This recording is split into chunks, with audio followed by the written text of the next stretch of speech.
wondering, was there a particular episode or season that you really enjoyed character development-wise, or just what you got to do that really sticks out for you? Yeah. I'm sure you get asked that all the time. Yeah. That's a question I was. Okay, next. Thank you. In terms of magic, season 1 was always, content-wise, not really, but the show, everything. I had never worked as an actor before. I couldn't believe that this was my job. I didn't know if I could do it either, but I tried my best. And so everything was just really new, and it was like living in an amazing dream, you know? But I don't believe that it was our strongest content-wise. We were still kind of finding our voice. My least favorite was season 7, for me, just for my character. I became a bit more maudlin. And so season 6 was the musical. Yes. And was Hush in season 6 too? No. 4. Jesus. So, like every season, it was like I would sit in my trailer. We shot in Santa Monica, or if we were shooting, I would just kind of sit in my trailer and just be like, "Oh my God, I can't," like and get like chills, or like be like doing stunts or getting knocked out in the cemetery in downtown Los Angeles like 3 o'clock in the morning, going, "Oh my God," So like there wasn't. I was just really sad when it ended. But like season 1 was just kind of like I kept pinching myself. Like this can't be really happening. So, Thank you. you're welcome. The baby talks first. First of all, hi, I love you. Love you. This is my son, Xander. Hi, Dan. I am not the father. And he wants to meet you just as much as I do. Hey. See? There it is. Oh, he would.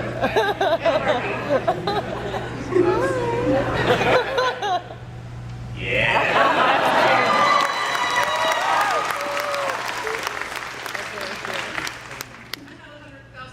But now my brain is blank. But the question that I've been wanting to ask is, all the people that actors you got to work with on the set of Buffy, did you have any particular favorites? John Ritter. Huh? John Ritter. I don't talk about anyone in terms of the other cast, Well, no, not the main cast members, just John Ritter. And why is that? We just got along really, really, really well, and we, for about a year, we would do table reads at lunchtime, which stopped, but it was one of those seasons that he was in there, and so he kind of pulled me aside, and he's like, "Listen, I watched the show." He's like, "You're the guy." He's like, "He's amazing." He's like, "You remind me a lot of myself." When I'm like, "Hi, wow," because I love Jack Tripper, And he would come to my house and we would watch shows, and we became really good, really nice friends. And so when I was in London when I found out that he passed away. Yeah, my mom told me. God bless my mom, but she likes to give bad news. And like I'm sitting, working in London, and she's like, "Did you hear about John?" Like, "John who?" Like, "John Ritter." Like, "No," he's like, "He died." I'm like, I start crying in the middle of this barn. I'm like, "I need to call you back." But yeah, I'll let John safe and easy, and he was a lovely, lovely man. You're very welcome.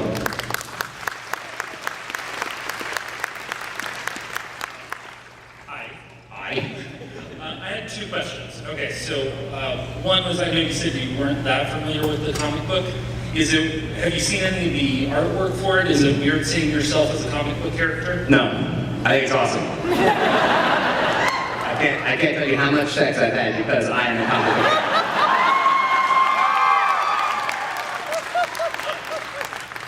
Along the lines of sex, who was your favorite Xander significant other relationship in the show? It's funny, if you think about it, I really only had 2, and it was Cordelia and it was Anya. And they were both similar. Well, no, that was sex. That wasn't really a relationship. So I'm not sure what your relationships are like. Typically a conversation should be mixed in there sometimes. Again, no sex though. So like, we're talking about sex and conversation. Okay. Right? Or am I speaking for you? No, that's okay. Okay. So that being said, I mean, they really were very similar. Very kind of, you know, and then...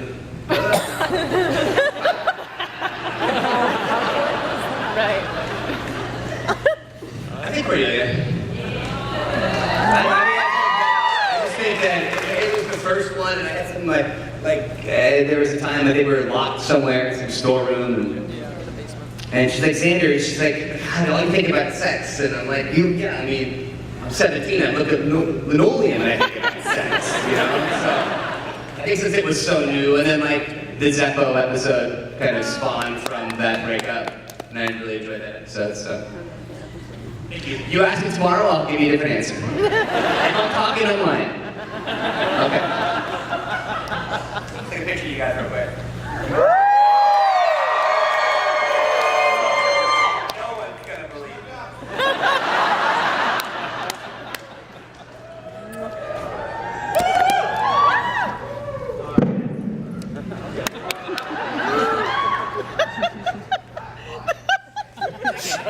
Bad lighting? Yeah. Do it.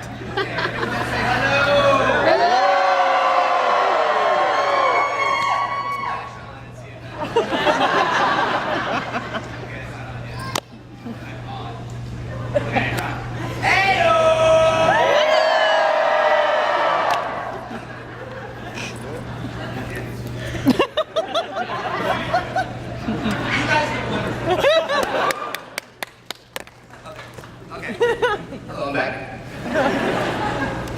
These lights are killing us right here. That's nice. Hi, first off, Butler, so when I heard you were coming, I went back to go watch seasons 1 through 7. Made it up to about, well, high school, you know, with the big boom. And the question is, how excited are you for Joss Whedon coming back to TV with Agents of S.H.I.E.L.D.? With S.H.I.E.L.D.? Yeah. I think it's wonderful. I mean, I talked to him. He's, you know, he was really kind of pissed at his agent because he's like, God, he's so busy, you know? He's doing so his brother is actually in charge of the S.H.I.E.L.D. When Joss is there, kind of giving them the arcs, but, you know, Joss is a movie guy now, and he's spread very thin. Yeah. Very, very, very thin. But no, I mean, I actually auditioned for, there's a J. August Richards. Joss created a new superhero for it, and it was, it's, I can't tell you what it is, but so me and J. August from Angel auditioned for it. Yeah, I saw a gun in one of the previews for it. Yeah, and Jay got it. It was he and I, and it was actually kind of perfect. It was like, I was so happy that he got it because it was kind of written for him. So it's, you know, cool. But I'm the opposite. I got it in. I know him. I think maybe good things happen from that. Because we're friends. I mean, if your friends don't hire you, who's going to hire you? Thank you. First off, thanks for coming to Salt Lake. We love having you here. Thank you. I was just wondering if you had any whimsical stories of you and Joss playing pranks on the other cast members, because I can kind of picture you and him being the pranksters. Yeah, I mean, like we used to sneak into Sarah Michelle Gellar's apartment and like rearrange her furniture and stuff like that. We'd take her hand and dip it in hot water while she was asleep. I'd say, hey, how did you sleep last night? There wasn't really much pranking going on because we were so busy. It was such an ambitious show to shoot, with all the action and then the special effects and all the comedy. There wasn't much time, and we had this line producer named Gareth Davies, this Englishman, who would just say, shut up and start working. He didn't want people to laugh. If you're laughing, you're not doing your job. So it's kind of, yeah, we were, like, our backs were up against the wall a lot. So I wish there were, but I can't tell you when I was doing Kitchen Confidential, John Cho and I were doing the pilot, and Bradley Cooper played the Anthony Bourdain character, and so Cooper was on set, and Bradley was getting a new car, and so John, Cho, and I wrapped his BMW in toilet paper. You know, like put me in a pilot more and I want to do this kind of stuff. You know what I mean? Like I'm like a puppy. Like I can't be left alone too long.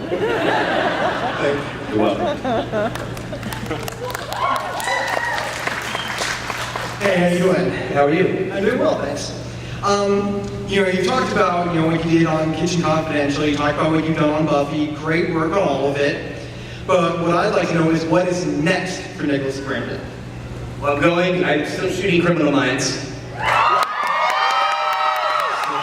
I'm going in on the 11th of September to do, I'm actually calling Penelope, so I'm doing some voiceover work. And also on the 11th, I got a coupon for Banana Republic for 40% off a pair of pants.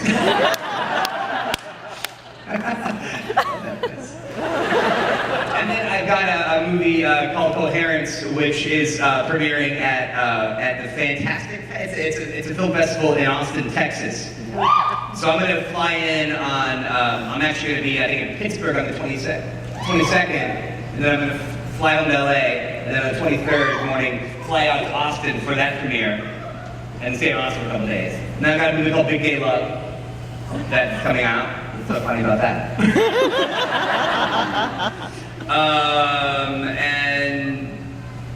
And some writing. So that's pretty much it for right now. That's kind of keeping me fairly busy. And then seeing you lovely people. I mean, this is awesome.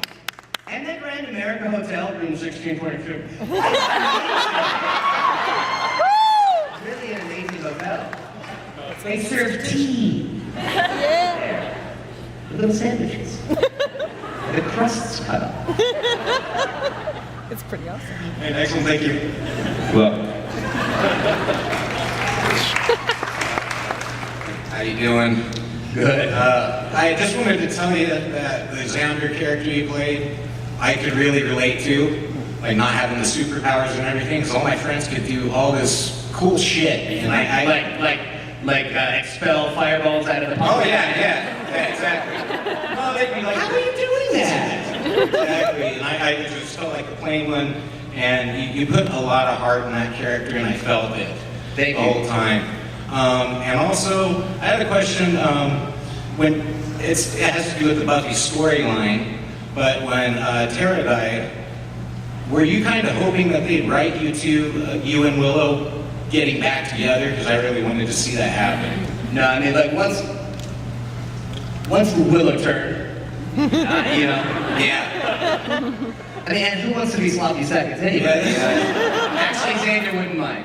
And to be honest, neither does Nikki. So if anybody's going through a pretty awful breakup right now, and you feel like getting back to your boyfriend, I'm at the Grand America.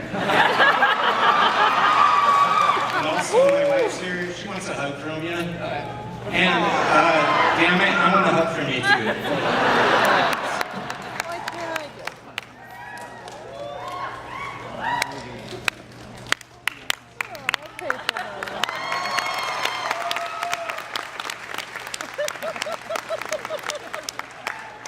Okay, I'm back. Back again. And yes, I do work out. Thank you for asking. That wasn't a joke. Me, okay. So, two questions for you. One answer. Okay, cool. So, Joss Whedon has mentioned before that he's a really challenging director, and that he really pushes his actors to limits. So my question for you is, do you miss working with Joss? And if you do, what do you miss the most? Yes, absolutely.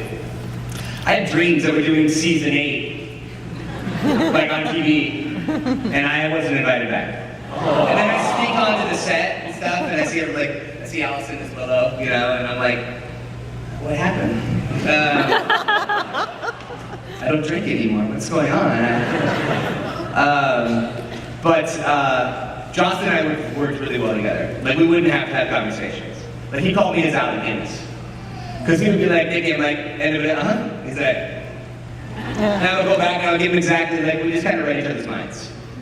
And that's not normal. Because, I mean, you know, Xander was Joss, you know. and I was Xander. Ergo, I am Joss. If A equals B and B equals C, then A must equal C. Wow. So kneel down before me, I am your master.